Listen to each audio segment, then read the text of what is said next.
Hello everyone, how are you doing? This is MD Tech here with another quick tutorial. In today's tutorial, I'm going to show you guys how to enable the chat tab on the Gmail mobile app on your iOS or Android device.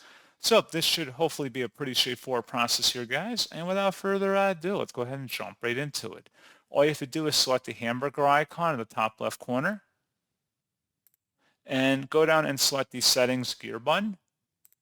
Select your email address listed here.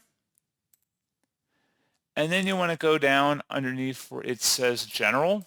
So underneath General, if you want to enable the chat tab, you just would go ahead and check mark that. Conversely, if you wanted to disable it, you just would uncheck it. And that's all you have to do. So pretty straightforward process, guys. And as always, thank you for watching. I do hope I was able to help you out. And I do look forward to catching you all in the next tutorial. Goodbye.